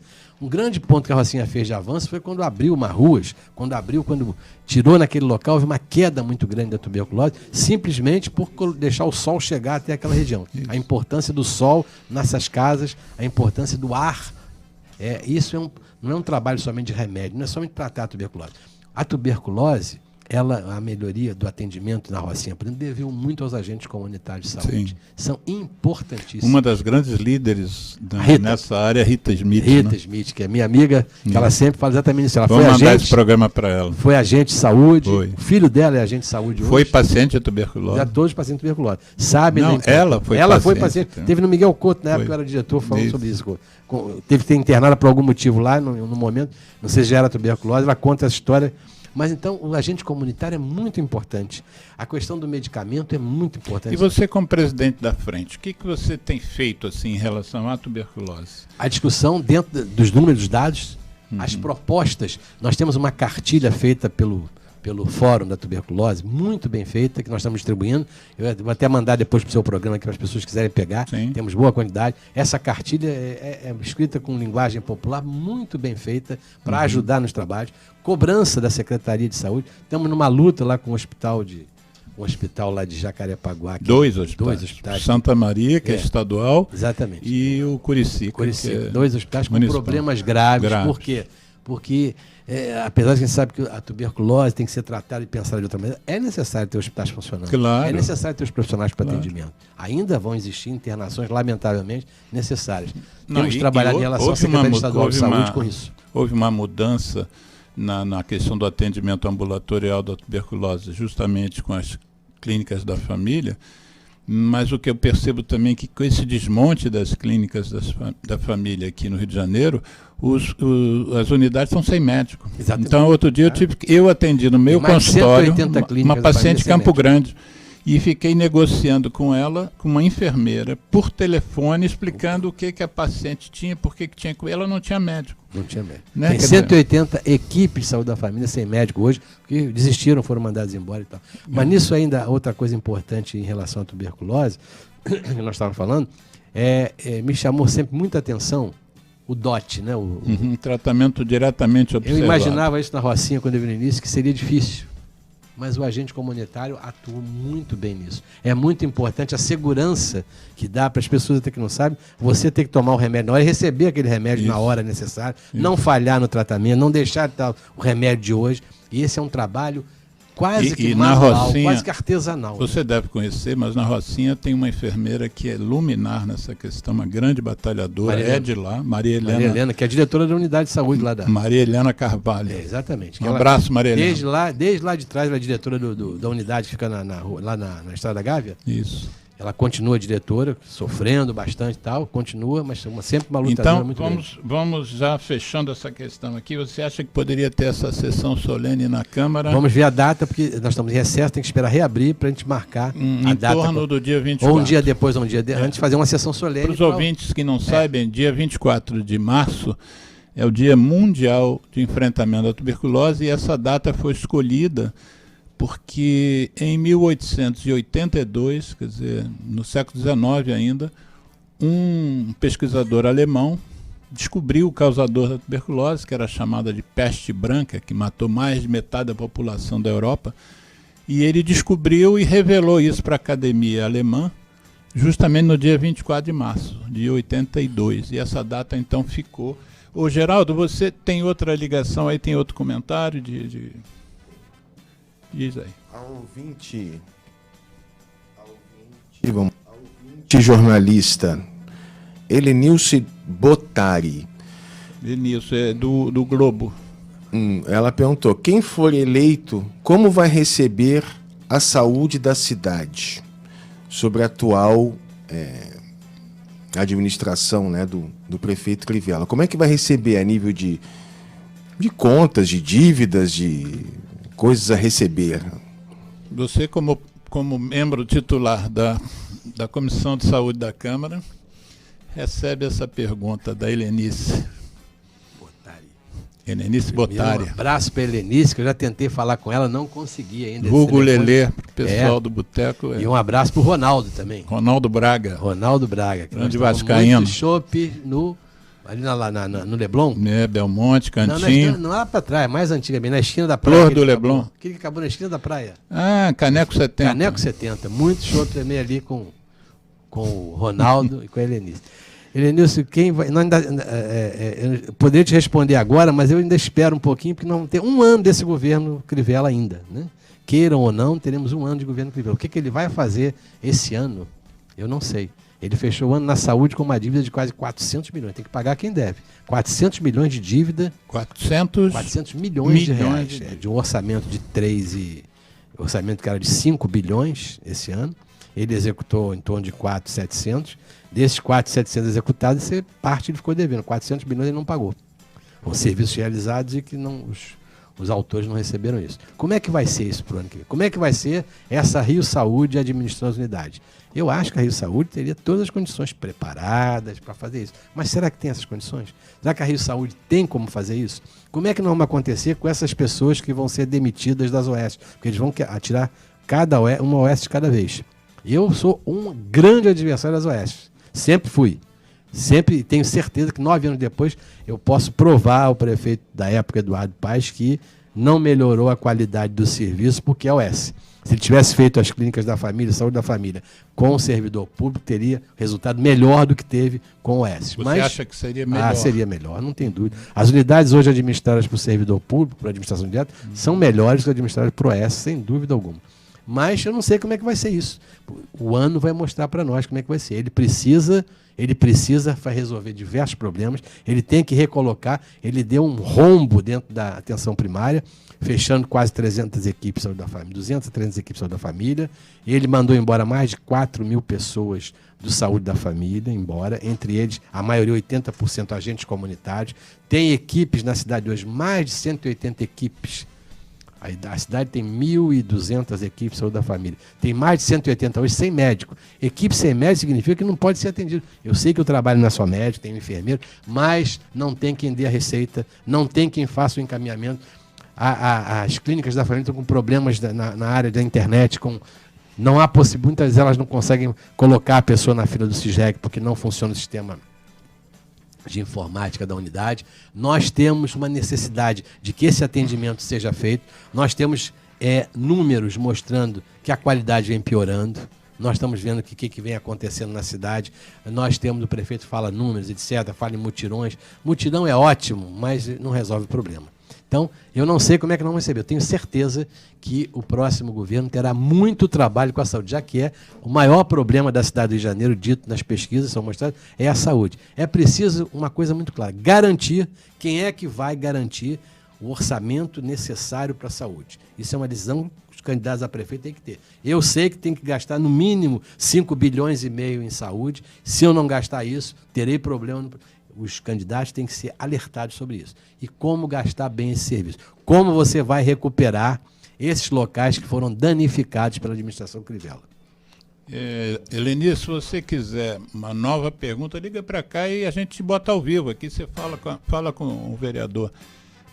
Você estava comentando da questão dos hospitais, né? Os hospitais de emergência no Rio de Janeiro, que foi a sua formação inicial, inclusive, como diretor, como médico e depois diretor de hospital de emergência, como é que nós estamos em termos de emergência com os hospitais tradicionais de emergência, mais as coordenações de emergência regional, o SER e as UPAs? Muita dificuldade. Houve um avanço muito grande do passado, as coordenações de emergência regionais, o SER, o SER que eles chamam, são muito interessantes. O que é? Aquela fila que eu falei, que eu entrevistei o camarada lá, aquela fila acabou nos hospitais todos de emergência. Porque essa fila hoje, eu brinco, o pessoal não fica em fila. Fica sentado no ar-condicionado vendo o programa da Fátima Bernardes na televisão. Então espera com mais calma. Não está no sol, né? Teoricamente, tiraram do sol. E o sério é isso, ninguém mais entra no Miguel Couto, eu quero ser atendido aqui, porque não entra nem no Souza Aguiar. Ou seja, a porta de entrada do sistema hoje são as clínicas da família. Ou, em casos, sejam casos de emergência, as UPAs ou as coordenações de emergência. Isso, houve um grande avanço na acessibilidade. Há umas dúvidas, há uns questionamentos que as pessoas fazem, dizendo que o CISREG, que é o Sistema de Regulação de Consulta, Cirurgia e Internação, que há um pessoal que fica de gozação, dizendo que foi a forma de você tirar as pessoas amontoadas, protestando na frente das unidades, e botá-las em casa, esperando uma ligação do CISREG confirmando um atendimento. E eu me lembro de uma enfermeira que foi colocada numa AP dessas, numa coordenação de área programática, e deram para ela a tarefa de ligar para algumas pessoas para saber como é que estavam as pessoas, porque o exame delas tinha sido agendado pelo CISREG. E ela deu 5 ligações, e nas 5 ligações ela foi xingada porque quem atendia era um familiar dizendo que o paciente já tinha morrido e que ela fosse para aquele lugar, que enfiasse aquele exame naquela parte do corpo. Mas tem um pessoal que goza dizendo que o CISREG tirou a grita da população e botou a população em casa esperando telefonema. Há outros que, obviamente, usando da racionalidade, diz que é um sistema que tem que ser aperfeiçoado e tem que ser melhorado. Juntando o que você estava falando sobre a qualidade das UPAs, das SERs, como é que você vê a história do CISREG? O CISREG é um sistema, né? O CISREG é acusado injustamente de alguma coisa que ele não tem culpa. Ele não cria vagas. Ele é um sistema onde as unidades que precisam de vaga mandam o pedido e o CISREG oferece aquilo que ele tem. Se você hoje, a rede federal, que é um fracasso, não oferece leito suficiente, se a rede estadual no Rio de Janeiro, na capital, é pequena. Temos apenas 2 hospitais, o Carlos Chagas e o Getúlio Vargas. Se essas unidades não dão os leitos necessários, Se os hospitais da prefeitura, que servem de... Quais são os hospitais da prefeitura que servem de suporte para o CISREG para internação? O Hospital da Piedade e o Hospital Ronaldo Gazola em Acari. Se você corta a oeste de lá, o Hospital de Acari quase fechou, né? Um prejuízo enorme, porque as vagas que tem lá não vieram para o CISREG. Então o CISREG não pode fazer mágicas. Ele acaba, né? A não ser como houve no início do governo, que criou a história da Márcia, né? Fala com a Márcia que ela marca, mas o CISREG não é a Márcia. Eu fiz essa pergunta para ela, que eu fui da CPI. Eu perguntei se você ela... conheceu a Márcia? Existe, é verdade. Existe, ela falou que ela é funcionária da Conlup, que ela ajuda o prefeito. Só isso que ela pôde falar lá, só isso que saiu. Eu perguntei se ela se sentia mal de ser chamada de CISREG. Ela nem sabia nem o que era CISREG direito. Mas o que acontece em relação ao CISREG? É um sistema que acaba com aquele negócio do apadrinhamento político. Pede ao fulano e tal. As pessoas acham que o vereador, quando eu estava falando, vereador é aquele que trabalha com as bases, vereador que trabalha com temas, vereador de opinião. O vereador, a população não entendeu toda ainda isso, o vereador não é um despachante de luxo. Você não elege um vereador para arrumar um emprego no gabinete dele, nem para asfaltar a rua que você mora, nem para arrumar uma vaga no hospital. Não é para isso que o vereador serve. Se quiser falar ao vivo, a gente interrompe, hein? Vamos lá. Não é para isso que você elege o vereador. Ele tem outras funções, né? Então, o que acontece? O CISREG veio atrapalhar muita gente que gostava de fazer esse tipo de intermediação. Lamentavelmente, o que acontece hoje é que, por exemplo, a fila de ortopedia é colossal. Por quê? O principal hospital que pode andar com a fila de ortopedia é o INTO, que não faz a fila colossal. A oftalmologia, por exemplo, praticamente a prefeitura compra os serviços, que ela não tem capacidade de fazer catarata, etc, etc. As cirurgias de hérnia, por exemplo, as cirurgias de vesícula, que são as maiores, mais procuradas, os hospitais como Ipanema, Lagoa, Servidores, que poderiam ajudar nisso, não dão a ajuda necessária. E por que não dão? Porque não se fala, os governos não conseguem se falar, os governos não conseguem se... Você vê o Hospital de Bom Sucesso, o Hospital de Bom Sucesso não consegue falar nem com ele mesmo. Trocou já 3 ou 4 diretores, agora acabou de pegar todos os doentes com câncer, ao invés de resolver o problema de contratar os médicos, ele pegou os pacientes e mandou para outro hospital. Eu ia te perguntar, o serviço de oncologia do Hospital de Bom Sucesso... Destruído. Não tem um oncologista mais. Aí o da Lagoa não consegue se aguentar e eles mandam os pacientes para a Lagoa, vão mandar... Ou seja, esse é um problema gravíssimo. A rede federal no Rio de Janeiro está abandonada, não resolveu absolutamente nada no novo governo, o ministro novo aí não resolveu absolutamente nada, e isso é um grande problema para o CISREG, porque essas filas todas, aonde é que você opera? A alta complexidade, cirurgias ortopédicas, neurocirurgia, cirurgia vascular, não eram para ser feitas nos hospitais municipais de emergência, eram para ser feitas nos hospitais federais. A cardiologia não era para ser feita nos hospitais de emergência, a cardiologia, que está em alta complexidade, nos hospitais federais. Você não consegue fazer com que essas unidades absorvam. O INCA é um problema enorme hoje, que é uma excelente unidade de saúde, mas não consegue receber, porque não consegue descentralizar. Você teve os CACONs, né, para tentar não resolver o problema. Ou seja, essas vagas todas ficam presas ali, e o CISREG não tem como fazer a vaga. Se o cara fica na fila há muito tempo, não é a culpa do CISREG. O CISREG é apenas um sistema de computação, um sistema que recebe Existe uma fala comum dizendo que o problema do Sistema Único de Saúde ou do Serviço de Saúde não é o financiamento e a gestão. A gente ouve muito falar isso. Você que já foi gestor, tem especialização em gestão, espera aí que tem uma pessoa que vai falar, eu te faço a pergunta depois. Vamos lá. Bota, Geraldo, pode botar. Bom. Vamos aguardar. Fala, Geraldo. Vou aguardar, estão ansiosos. Quem é que está aí? Helenilson? Está nos ouvindo, Helenilson? Oi. Helenilson de O Globo. Pode falar, Helenilson. Boa tarde. Boa tarde. Boa tarde, Alexandre. Eu estou ouvindo. Então, você quer falar com o vereador? Não estou mais. Ela se aposentou de O Globo. Ô, Helenilson, o Geraldo está pedindo para você desligar seu rádio aí. Alô? Alô? Oi. Desliga o rádio aí, por favor. Peraí. Vou desligar, peraí. Fale. Então, o que você quer falar com o vereador? Não, Na verdade, é só uma pergunta. Ele está falando aí sobre a questão do CISREG, a situação caótica, papapá. E aí nós temos ontem uma notícia, né? O governo americano decidiu decretar o estado de emergência para a questão do coronavírus. E o governo brasileiro já está falando, né, que se houver algum caso confirmado, também vai fazer a mesma coisa. Tal, bacana. E aí o governo brasileiro já anuncia. No caso de uma pessoa que chegou há 2 semanas da China, tem febre, vai lá e no primeiro posto de saúde anuncia o problema. Pois é, dentro da situação nossa atual, como? Como essa pessoa vai conseguir se comunicar, informar e ser atendida, uma vez que as pessoas estão morrendo na fila por febre, ataque cardíaco, tiro, tudo? Boa pergunta, Helenilce. Você aonde você anda agora? Nos dá um telefone depois aí por internet para nós. Você só faz pergunta difícil, hein, Helenilce? Para a gente poder saber onde você está. Onde encontramos você para conversar um pouquinho com você, que eu tentei falar, que eu não sei se o seu telefone é o mesmo, eu acho que não, te passo o telefone dela assim que acabar o programa. Então, a sua pergunta é muito boa, porque o que acontece? Mais engraçado que isso, foi uma declaração que foi dada esses dias, que a imprensa passa essas informações, às vezes, sem um desdobramento disso. Disseram o seguinte, que o Ministério avisou que vai contratar 1.000 leitos de CTI apropriados para esse tipo de atendimento. Aonde estão esses leitos? Me diga onde tem 10 leitos de CTI preparados para esse atendimento com aquele negócio de... Com 1 ou 2 hospitais tem aquilo, com aquele reverso do ar, né? com aquele filtro do ar-condicionado. Filtro EPA. Aonde tem isso, 1.000 leitos vamos contratar, como se isso aí alguém fosse engolir uma história dessa. Não é bem isso. E o que você falou é evidente, ou seja, os serviços de saúde, claro, estão sendo informados, mas se você vai se você tem esse chinês que você falou aqui, né?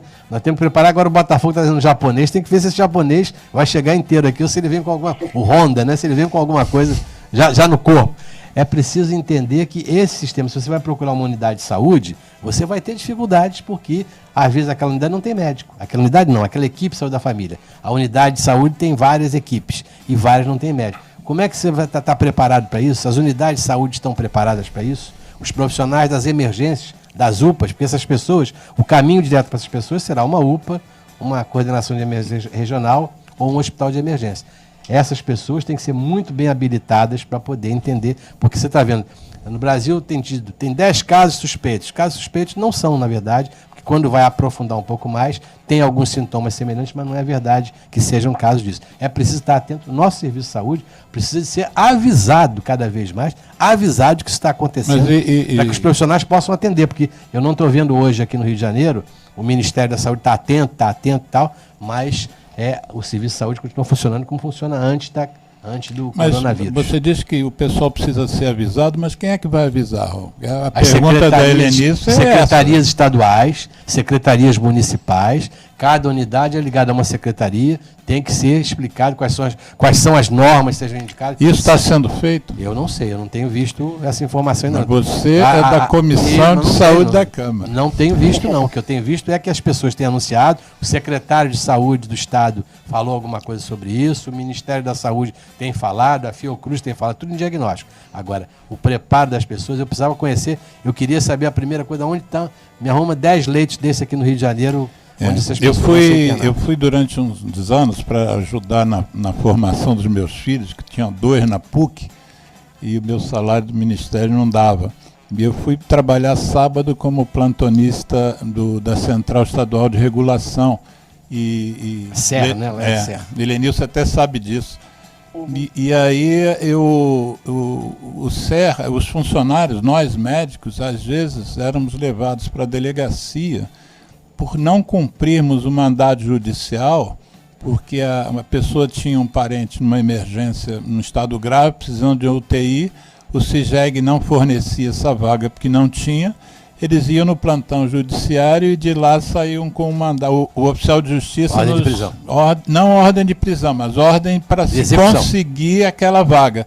E aquilo ficava numa pilha, aquele mandado judicial, junto com outros 100 pedidos, e no final do plantão, às vezes, aquela pilha não tinha se movido. Não havia um leito sequer de unidade de terapia intensiva. Então, a pergunta da Helenilce tem fundamento no sentido que nós hoje não estamos preparados para atender a demanda de pacientes graves que a comunidade precisa. Não. Se houver um problema, né, novo agora, que acrescente mais pacientes a essa demanda, né, 1.000 leitos, eu acho realmente chega a ser uma brincadeira. Fiquei impressionado. Porque a China vai construir não sei quantos hospitais de 1.000 leitos. De 1.000 leitos em poucos dias. Aqui eu não vi nenhum movimento. Alguém para esse hospital, né?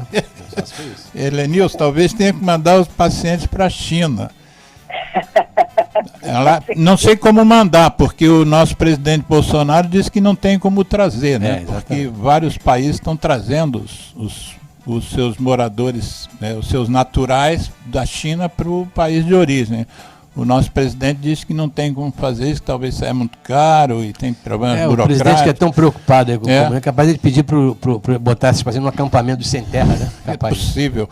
Mas, Lelê, muito obrigado pela tua participação, hein? Foi um prazer, enorme prazer, uma honra. Vou passar o seu telefone aqui que parece que tem um chopp não mais no Caneco 70. Caneco 70 acabou. E não existe mais. Mas eu sei de uns outros lugares, eu não vou falar aqui para não fazer propaganda dos lugares, porque eles não me dão jabá nenhum. Um abraço, Helenice. Prazer e um abraço a todos vocês aí.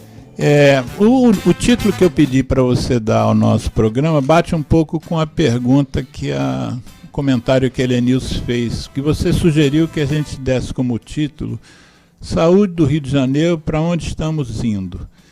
Depois eu volto à minha questão do financiamento. Para onde que nós estamos indo, então, respondendo a sua própria pergunta? Estamos indo para um local muito ruim, como esse ano. Para onde fomos esse ano? Em que lugar acabamos esse ano? Num péssimo lugar. A tal ponto que a Justiça do Trabalho arrestou o dinheiro da Prefeitura para pagar dívidas com funcionários da saúde de OS. Nós chegamos nesse ponto. Foi preciso a Justiça do Trabalho arrestar quase 300 milhões para pagar uma dívida trabalhista daqueles funcionários que trabalhavam nas OS.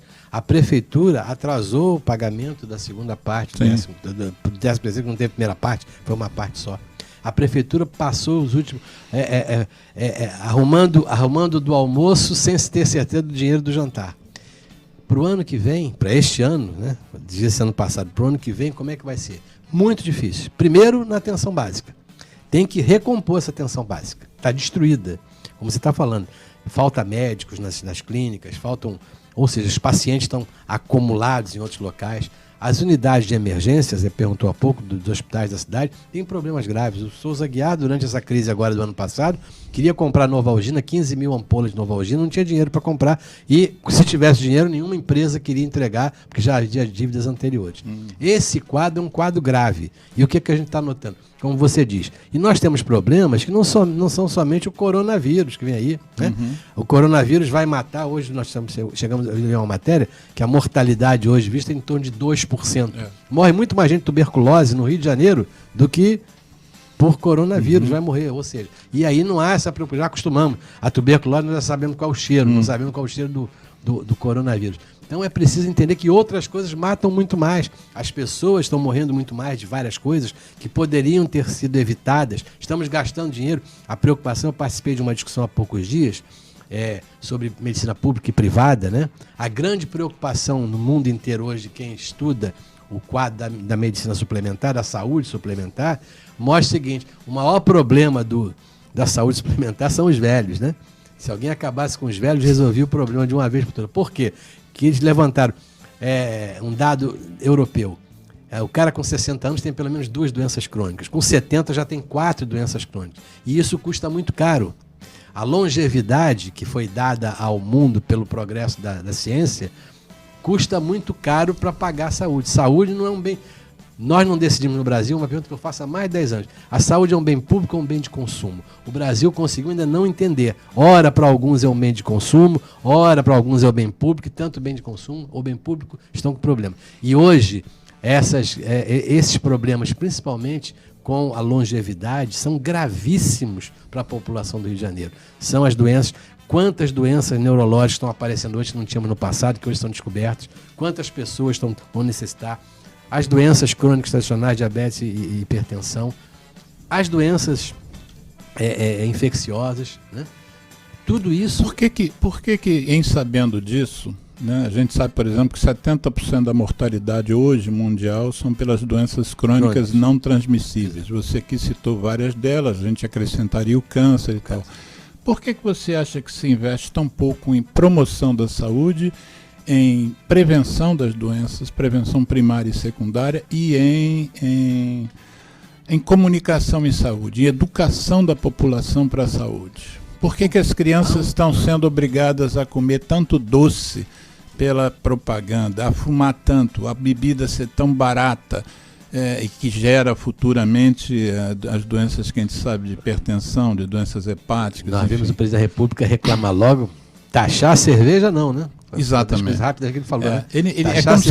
É como se o Paulo Guedes falou em imposto do mal, né? Pecado. Imposto do pecado. E a gente sabe da importância do controle dessas doenças via imposto, via legislação, via aumento dos impostos. E a resposta do presidente é como se ele realmente desconhecesse completamente como se controlar. Igual a história da cadeirinha das crianças, igual a história dos radares nas estradas. Exatamente. Tudo é a mesma coisa, tudo isso não importa, mas importa andar armado. Ou seja, por que se investe tão pouco nisso? Os pensamentos são esses. O pensamento, por exemplo, a saúde, quando é pensada com a cabeça do bem de consumo, né? Qual é a preocupação hoje que essas empresas de saúde suplementar, sabe, o Brasil hoje tem 40 dos 217 milhões, somos nós, 47 milhões de brasileiros têm um plano de saúde, 80% plano empresa.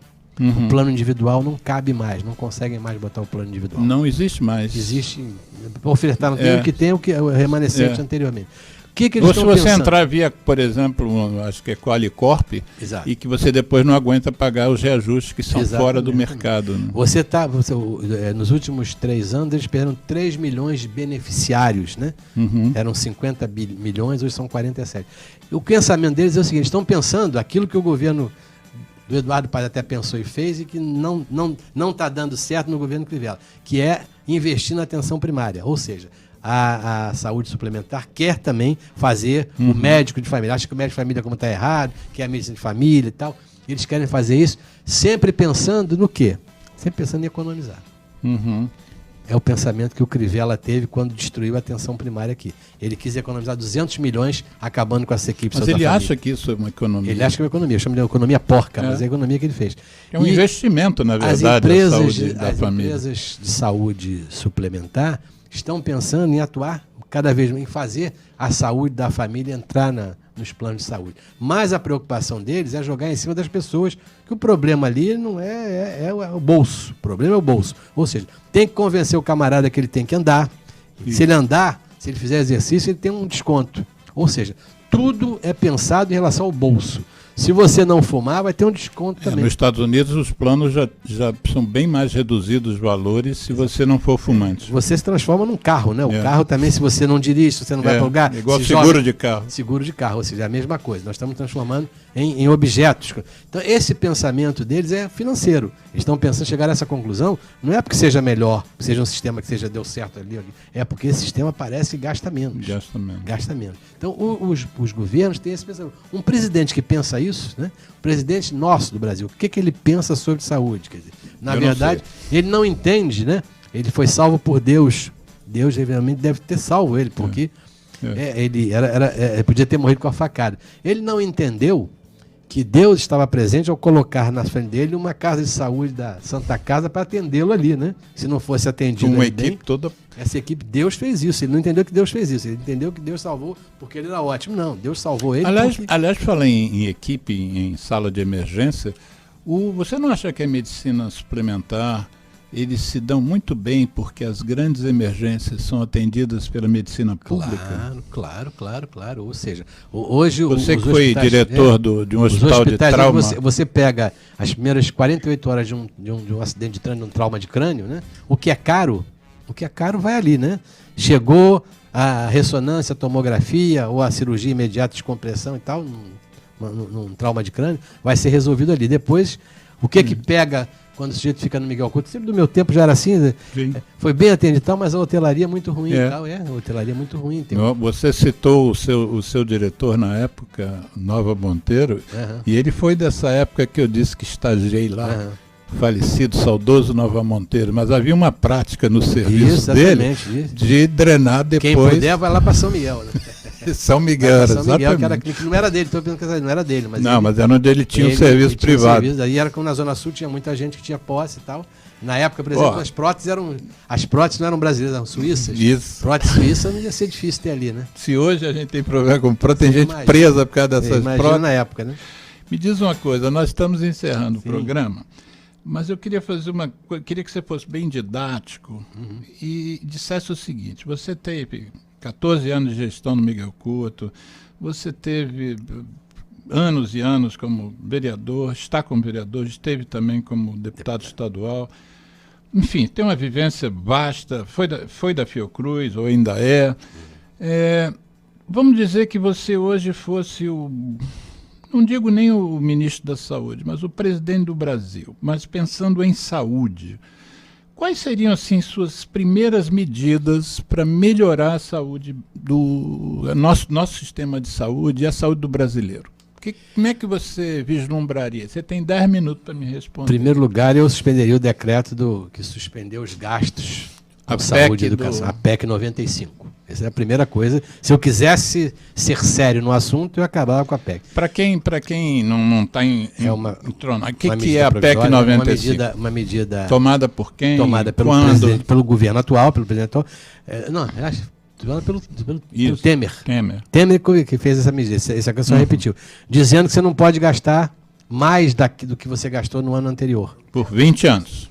Por 20 anos. O teto de gasto. O teto de gasto é esse dos próximos 20 anos. Ou seja, você que compra remédio, sabe que o remédio aumenta de preço. Para o governo, o remédio durante 20 anos não vai aumentar de preço. Ele vai conseguir comprar remédio para todo mundo, porque o remédio não vai aumentar de preço. O que é uma mentira. Né? Ele vai comprar menos remédio. Ele vai comprar menos remédio. Essa seria a sua primeira medida, revogar esse decreto. Segundo, eu faria um Ministério da Saúde com gente que entendesse saúde. Daria toda a prioridade para a atenção básica no Ministério da Saúde. O que significa isso?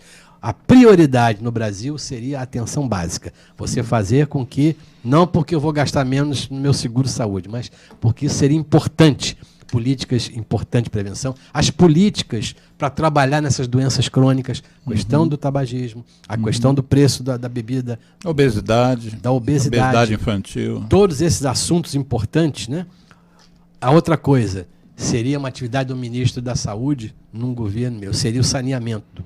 O saneamento é absolutamente importante. E entender que a saúde, determinadas doenças, no caso da tuberculose, não é somente o médico que vai resolver isso. Nós temos que conversar com o engenheiro. Também. Temos que ter um engenheiro, temos que conversar sobre isso, sobre habitação. Temos que discutir a habitação no Brasil. Não podemos deixar o sujeito morar e depois criticar. Agora há um desespero porque o Vidigal está matando as pessoas aqui embaixo. Mas deixa o Vidigal estar ali, não é porque os caras quisessem morar só ali, é porque se tivesse um lugar melhor, as pessoas iriam para um lugar melhor, como a Rocinha, como o Rio das Pedras. A importância de serviços que sempre funcionaram bem, que precisam ser mais bem tratados, como o SAMU. O SAMU é uma grande iniciativa do governo brasileiro que precisa ser retomada em níveis de qualidade. A outra coisa é que eu iria fazer um grande levantamento e trazer a imprensa para mostrar como é que está a saúde no interior do Brasil, no lugar dos médicos cubanos que eles mandaram embora. O que aconteceu? Porque as pessoas não reclamam, morrem lá no interior. O que aconteceu com essa discussão aqui absolutamente no Rio já não ideológica? Absolutamente ideológica, né? Isso é uma coisa que foi essencial porque era cubano. Isso funcionava. E a proposta de substituição não está funcionando. Absolutamente não está funcionando. Seriam umas medidas iniciais. Nós tínhamos que trabalhar muito com a atenção básica e regionalizar. Então vai dar tempo de você me fazer um outro comentário. A questão que eu te fiz. O problema do SUS, o problema da saúde brasileira, é má gestão ou subfinanciamento? Tem as duas coisas. Subfinanciamento é terrível, é muito ruim, e a má gestão também é verdadeiramente um fato importante. É por isso que tem que democratizar. Mais conselhos gestores, mais conselhos de saúde, mais gente fiscalizando, mais gente preparada, né? E a gente tem que investir nas pessoas. Não há como não acreditar. Tem que investir. É possível que... Você quando citou a saúde do Rio, você falou em 5,5 bilhões o orçamento? Pelo menos isso é o que os técnicos nos dizem nesses anos todos. Hoje, para cumprir o Plano Municipal de Saúde, você teria que ter no mínimo 5,5 bilhões investidos em saúde. Sem isso, nós íamos ter esses cortes que foram E feitos. quanto que nós estamos investindo? Esse ano gastamos 4 bilhões e 700 Então tem 800 milhões a menos. do que o necessário. E a gente sabe, por exemplo, que um dos responsáveis pela saúde do Estado, aí não do município, está preso e dizem que uma das contas lá fala em 300 milhões. Né? Exatamente, resolveria o problema. Né? Há uma questão também, vamos dividir a má gestão. Né? Tem a má gestão porque o indivíduo não sabe gerir, não teve formação. Exato. Né? Você disse que na época sua de diretor do hospital, todos os diretores tiveram que fazer um curso de gestão. Exatamente. Então é possível que tenha muita gente hoje como gestor que não sabe ser gestor, né? Provavelmente, né? A gente tem visto no Hospital de Bom Sucesso isso Mas acontecer pelo toda que hora. você tem visto, a perda também pela corrupção é grande, você É muito acredita? grande, é muito grande, claro que é muito grande.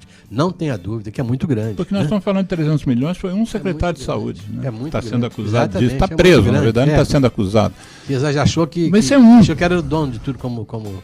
Agora acontece que o povo brasileiro, nós brasileiros, a nossa imprensa, nós precisamos entender que nós não podemos endeusar pessoas. Uhum. Eu estava lendo hoje no Globo uma matéria sobre o Faz a Diferença, que vai ser homenageado, vai ser o Celso de Mello, né? Eu estava vendo algumas pessoas que o Brasil não podia viver sem Joaquim Barbosa. Não teve Joaquim Barbosa.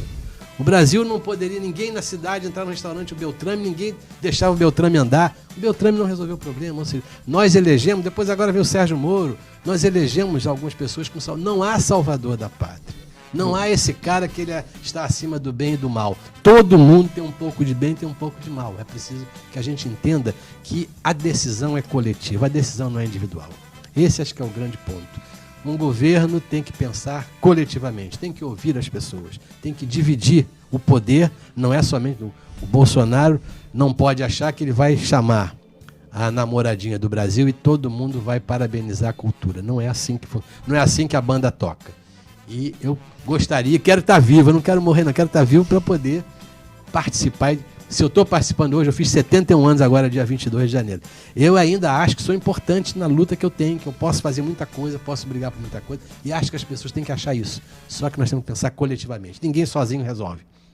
Olha só, esse Um programa... grande abraço para você, obrigado pelo espaço, gostei muito do seu programa, passou rápido, não vi que são 3 horas, foi muito rápido, muito Quando bom. eu faço o convite, as pessoas perguntam se não é muito tempo, Não, se vai ter assunto para isso tudo. Não só, nós vamos ter que daqui um pouquinho, a gente passa um pouco, Sim, me e chama você vai que eu tô de voltar volta. aqui de novo. Isso, não tem problema. Porque eu acho que essas informações a gente tem que bater. Exato. Já trouxemos aqui o Temporão, o ex-ministro da Saúde, falar sobre o SUS. A Eline Engstrom veio aqui para falar sobre saúde da família também. Ela é uma adoradora do sistema, da estratégia. Então, foi um prazer imenso ter você aqui. Obrigado. Custamos a conseguir E esse você encontro pela sua agenda. Você botou aí para os seus ouvintes que nem todo político é tão perigoso assim quanto as pessoas pensam, né? Exatamente. Eu tenho honra de ser político, eu não perdi o respeito de ser político. Acho que faço uma política que muitos, não sou eu só, tem muita gente que faz uma política de qualidade e é preciso acreditar e investir nessa Quem fala mal direto da política e bota tudo numa cesta só, não percebe que os seus algozes, seus inimigos verdadeiros tratam os políticos assim, porque eles é que votam suas leis, votam as leis de interesse da indústria. Eu me lembro do projeto inicial do armamento, era que cada uma pessoa podia ter 2 armas, e o cara da Taurus foi lá no ouvido de fulano de Beltrano e o projeto do Moro saiu com 4 armas. Quer dizer, cada um pode ter 4 armas, em vez de dobrou numa discussão lá de polichinelo, né? Quer dizer, as pessoas acham que os políticos são todos ruins, e aí com isso... E aí ninguém quer saber porque que a Taurus está tão bem-vinda no Brasil. Né? Exatamente. O filho do presidente atual disse que vai se dedicar esse ano à questão do barateamento das armas. Ele quer que as armas sejam mais baratas para que mais pessoas possam ter armas. Mas sabendo que a Taurus está ali financiando esse discurso. Foi um grande prazer. Muito obrigado. Nosso povo precisa de pessoas com teu ideal, com tua vocação para fazer política junto com a saúde pública. E voltando ao Aroca do início, é difícil ser coerente. Eu tenho tentado o máximo possível ser coerente. Às vezes a gente até falha, mas a tentativa é essa. Eu queria mandar um abraço para eles todos, Aroca, Gazola, onde eles estão. Onde eles estiverem. Que nos ajudem. Isso aí. Geraldo, muito obrigado aos ouvintes. Um bom final de semana e até sábado que vem nós deveremos estar conversando sobre a questão da gravidez na adolescência.